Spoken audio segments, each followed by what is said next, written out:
परिचय। बच्चों, आज हम अवकल समीकरण सीखेंगे।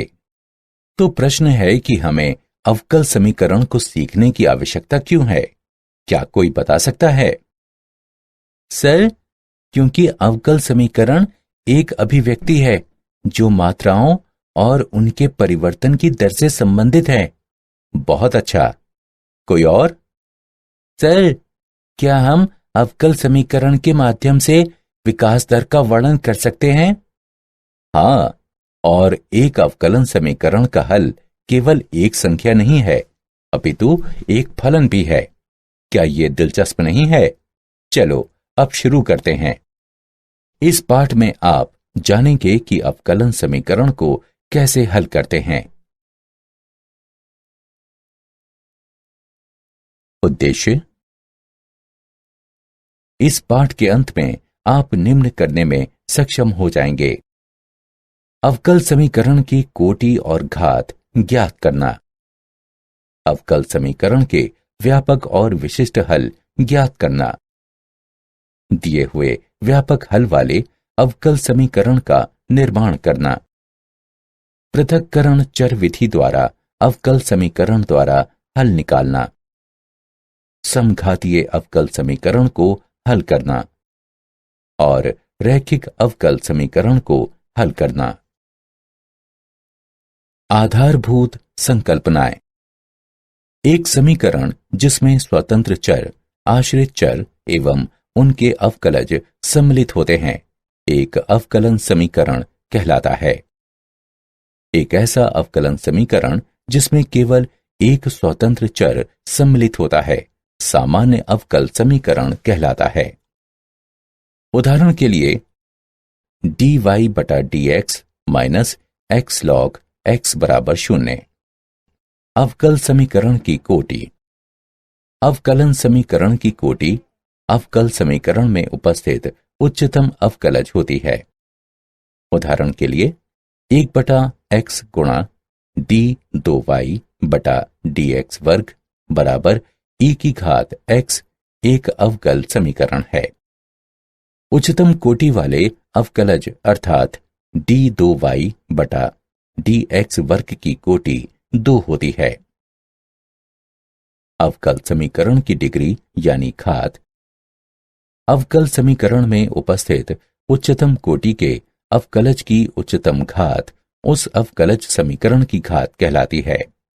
उदाहरण के लिए 1 बटा x गुणा d2y बटा dx वर्ग बराबर e की घात x एक अवकल समीकरण है। इसे इस रूप में भी लिखा जा सकता है।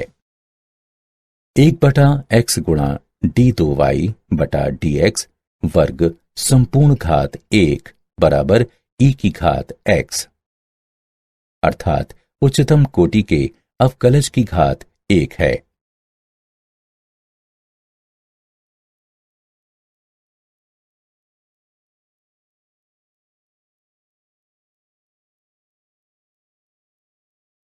उदाहरण। निम्नलिखित अवकल समीकरण की कोटि और घात ज्ञात करें। हल। दिया गया है कि d2y बटा dx वर्ग की संपूर्ण घात 3 जमा dy बटा dx बराबर sin x। इस अवकल समीकरण में कोटि 2 है और घात 3 है। अवकल समीकरण का व्यापक एवं विशिष्ट हल। व्यापक हल। एक nवीं कोटि के अवकल समीकरण के लिए व्यापक हल एक ऐसा हल है जिसमें हल में अचर राशि c का मान बदल सकता है। उदाहरण के लिए अवकल समीकरण dy बटा dx बराबर e की घात x माइनस 2, इसे समीकरण 1 से चिन्हित करें। व्यापक हल को निम्न प्रकार से प्राप्त किया जा सकता है। समीकरण 1 के दोनों तरफ समाकलन करने पर हमें प्राप्त होता है y बराबर e की घात x minus 2x plus c। इसे समीकरण 2 से चिन्हित करें। हल में c का मान कुछ भी हो सकता है, क्योंकि जब हम y का अवकलन करते हैं तो c का मान 0 हो जाता है, क्योंकि एक अचर का अवकलन 0 होता है। विशिष्ट हल। एक nवीं कोटि के अवकल समीकरण के लिए विशिष्ट हल एक ऐसा हल है जिसमें अचर राशि c का एक विशिष्ट मान होता है। इस प्रकार के हल प्रारंभिक मान समस्याओं में होते हैं।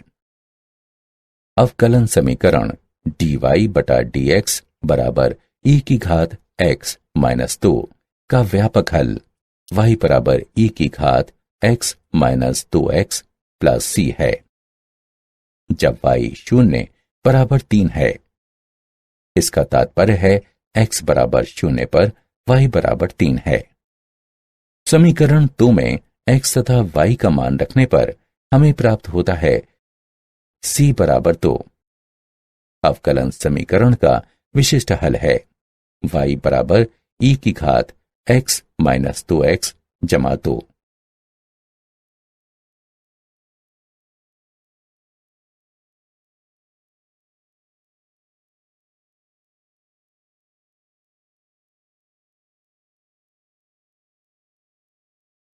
उदाहरण। अवकलन समीकरण dy बटा dx बराबर 4x माइनस 2 का विशिष्ट हल ज्ञात कीजिए। जब x बराबर 3 है तब y बराबर 5 दिया गया है।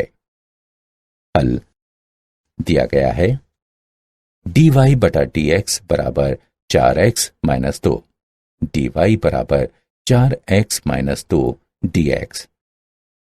दोनों पक्षों का समाकलन करते हैं। y के सापेक्ष 1 का समाकलन बराबर x के सापेक्ष 4x माइनस 2 का समाकलन। y बराबर 2x वर्ग माइनस 2x प्लस c व्यापक हल है।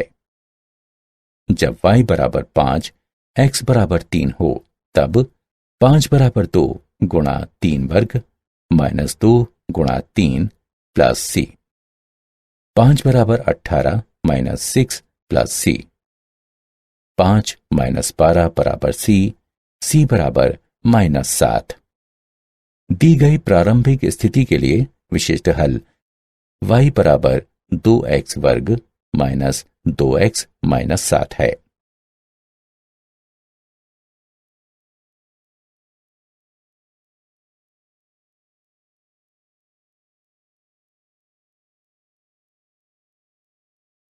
दिए हुए व्यापक हल वाले अवकल समीकरण का निर्माण।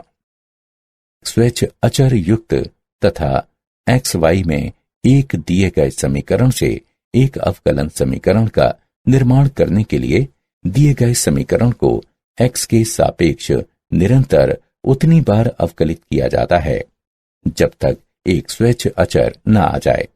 इन समीकरणों का उपयोग स्वेच्छ अचर को हटाने के लिए किया जाता है। स्वेच्छ अचर को हटाने से प्राप्त समीकरण को वांछनीय अवकलन समीकरण कहा जाता है। सामान्यतः यदि दो चरों के बीच का समीकरण में n स्वेच्छ अचर हैं, तब इन स्वेच्छ अचरों को हटाकर प्राप्त हुआ अवकलन समीकरण n कोटि का होगा। महत्वपूर्ण बिंदु। एक रेखा का समीकरण y बराबर mx प्लस c है, जहां m और c स्वेच्छ अचर हैं। 2. मूल से होकर गुजरने वाली एक रेखा का समीकरण y बराबर mx होता है, जहां m एक स्वेच्छ अचर है। 3. वृत्त का समीकरण जिसका केंद्र HK तथा त्रिज्या r है। x माइनस h पूरे का वर्ग प्लस y माइनस k पूरे का वर्ग बराबर r वर्ग है।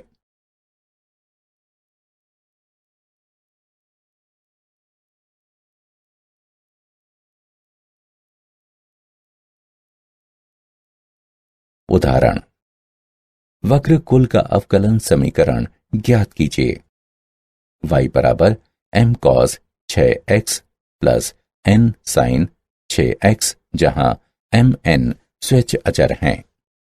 हल दिया है y बराबर m cos 6x plus n sin 6x।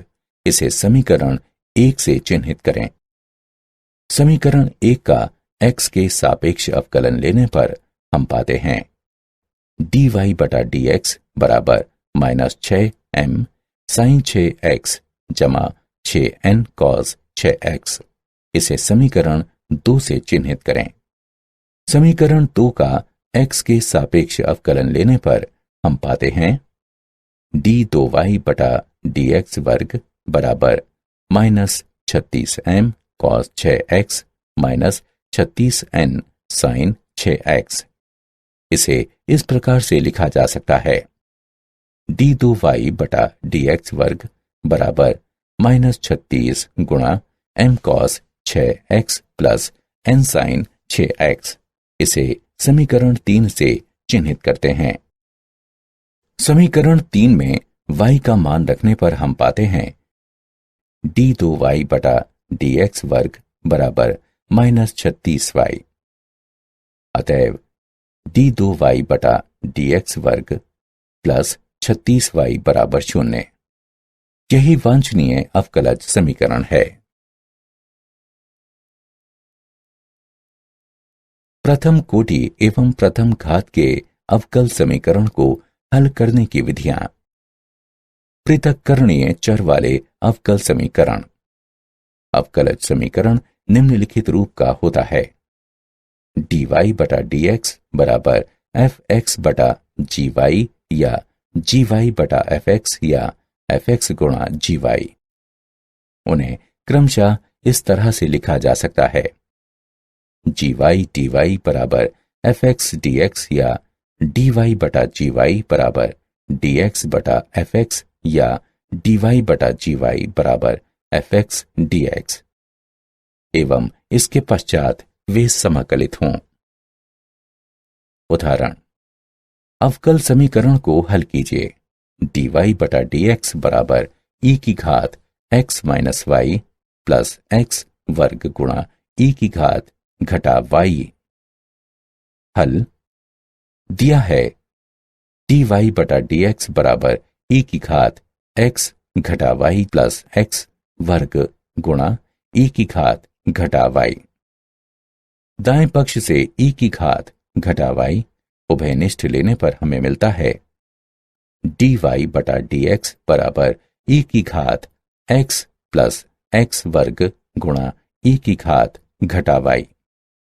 चरों का पृथक्करण करते हैं तथा हमें मिलता है e की घात y dy बराबर e की घात x प्लस x वर्ग dx। दोनों पक्षों का समाकलन करने पर हमें मिलता है y के सापेक्ष e की घात y का समाकलन बराबर x के सापेक्ष e की घात x जमा x वर्ग का समाकलन, अर्थात e की घात y बराबर e की घात x प्लस x घन बटा 3 प्लस c। ये दिए गए अवकलन समीकरण का व्यापक हल है।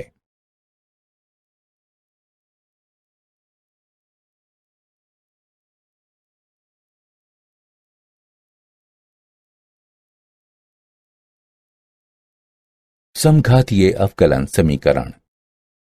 एक प्रथम अवकलज समीकरण के रूप में m xy dx जमा n xy dy बराबर 0 को समघातीय कहा जाता है यदि कैपिटल M और कैपिटल N दोनों गुणांक फलन समान घात के समघातीय समीकरण हों।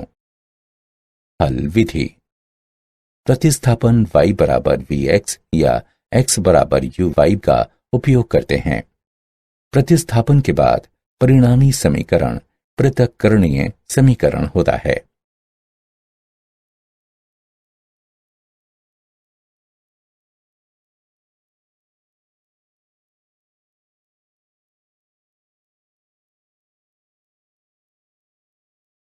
उदाहरण, अवकल समीकरण को हल कीजिए। dy बटा dx बराबर x वर्ग y बटा x घन जमा y घन। हल दिया है dy बटा dx बराबर x वर्ग y बटा x घन जमा y घन। इसे समीकरण 1 नाम दीजिए। ये एक समघातीय अवकलन समीकरण है। हम y बराबर vx रखेंगे। x के सापेक्ष दोनों तरफ अवकलन करने पर dy बटा dx बराबर x गुणा dv बटा dx जमा v। अतएव समीकरण 1 को इस प्रकार लिखा जा सकता है, v जमा x गुणा dv बटा dx बराबर vx घन बटा x घन जमा v घन गुणा x घन, v जमा x गुणा dv बटा dx बराबर v बटा 1 जमा v घन, x dv बटा dx बराबर v बटा 1 जमा v घन घटा v, जो बराबर होगा v घटा v की घात 4 बटा 1 जमा v घन के। दोनों पक्षों पर समाकलन करते हैं तथा हमें प्राप्त होता है x के सापेक्ष 1 बटा x का समाकलन बराबर घटा v के सापेक्ष 1 जमा v घन बटा v की घात 4 का समाकलन, x के मोड का लॉग बराबर 1 बटा 3 v घन घटा v के मोड का लॉग जमा लॉग c, v x के मोड का लॉग बटा c बराबर 1 बटा 3 v घन। यह इंगित करता है v x बटा c बराबर e की घात 1 बटा 3 v घन। यह इंगित करता है कि y बटा c बराबर e की घात x घन बटा 3 y घन अथवा y बराबर c गुणा e घात x घन बटा 3 y घन। रैखिक अवकलन समीकरण। रैखिक अवकलन समीकरण dy बटा dx जमा py बराबर q का हल, जहां p और q केवल x के फलन हैं, निम्नलिखित हैं। जहां i डॉट f समाकलन गुणक का प्रतीक है तथा इसे नीचे दिए गए सूत्रों के माध्यम से प्राप्त किया जा सकता है। i डॉट f बराबर e की घात x के सापेक्ष p का समाकलन।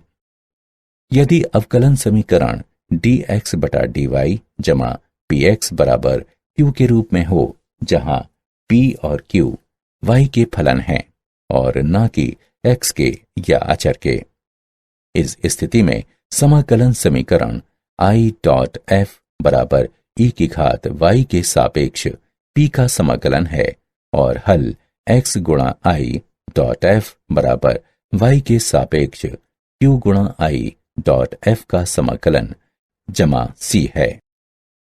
नोट: यदि dy बटा dx का गुणांक इकाई न हो तब इसे इस दौरान इकाई बनाया जाना चाहिए।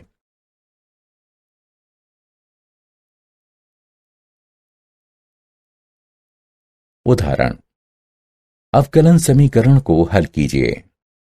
हल दिया गया है dy बटा dx जमा 3x वर्ग y बराबर 6x वर्ग। इसे समीकरण 1 से चिन्हित करें। px बराबर 3x वर्ग और qx बराबर 6x वर्ग के साथ दिया हुआ समीकरण रैखिक है। समाकलन गुणक को इस प्रकार प्राप्त किया जा सकता है: i डॉट f बराबर e की घात x के सापेक्ष 3x वर्ग का समाकलन, जो कि बराबर है e की घात x घन के। समीकरण 1 को समाकलन गुणक से गुणा करने पर हमें मिलता है e की घात x घन गुणा dy बटा dx जमा 3x वर्ग गुणा e की घात x घन गुणा y बराबर 6x वर्ग गुणा e की घात x घन, अथवा d बटा dx गुणा e की घात x घन गुणा y बराबर 6x वर्ग गुणा e की घात x घन।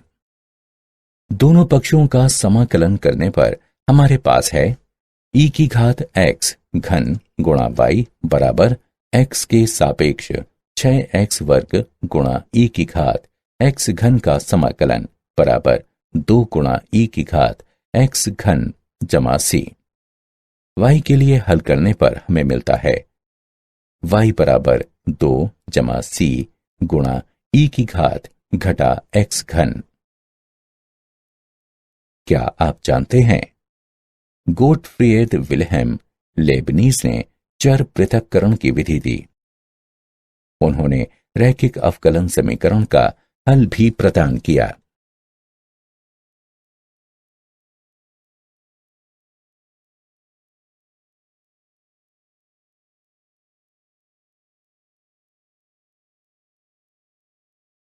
सारांश। आइए हमने जो कुछ सीखा है उसे संक्षेप में दोहराएं। एक समीकरण जिसमें स्वतंत्र चर, आश्रित चर एवं उनके अवकलज सम्मिलित होते हैं, एक अवकलन समीकरण कहलाता है। अवकलन समीकरण की कोटि अवकल समीकरण में उपस्थित उच्चतम अवकलज होती है। अवकल समीकरण में उपस्थित उच्चतम कोटि के अवकलज की उच्चतम घात उस अवकलज समीकरण की घात कहलाती है। एक nवीं कोटि के अवकल समीकरण के लिए व्यापक हल एक ऐसा हल है जिसमें हल में अचर राशि c का मान बदल सकता है। एक nवीं कोटि के अवकल समीकरण के लिए विशिष्ट हल एक ऐसा हल है जिसमें अचर राशि c का एक विशिष्ट मान होता है। इस प्रकार के हल प्रारंभिक मान की समस्याओं में होते हैं। यदि दो चरों के बीच के समीकरण में n स्वैच्छ अचर सम्मिलित हो, तब इन स्वैच्छ अचरों को हटाकर प्राप्त अवकलन समीकरण n घातीय होगा। पृथक्करणीय चर के साथ अवकलन समीकरण में सर्वप्रथम हम चरों का पृथक्करण करते हैं एवं फिर उनका समाकलन करते हैं। प्रथम कोटि के अवकलन समीकरण के निम्न रूप को समघातीय कहा जाता है यदि दोनों गुणांक फलन m तथा n एक समान घात के समघातीय समीकरण हो।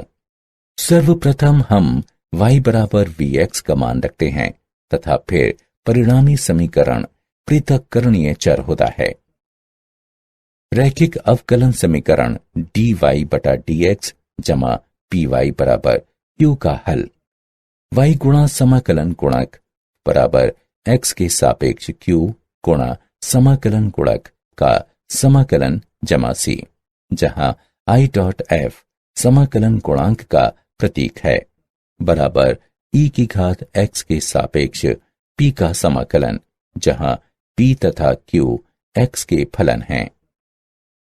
यदि अवकलन समीकरण के रूप में dx बटा dy जमा px बराबर q लिया जाता है, तब इसका हल है x गुणा समाकलन गुणांक बराबर y के सापेक्ष q गुणा समाकलन गुणांक का समाकलन जमा c, जहां i डॉट f बराबर e की घात y के सापेक्ष p का समाकलन, जहां p और q y के फलन हैं, न कि x या अचर के।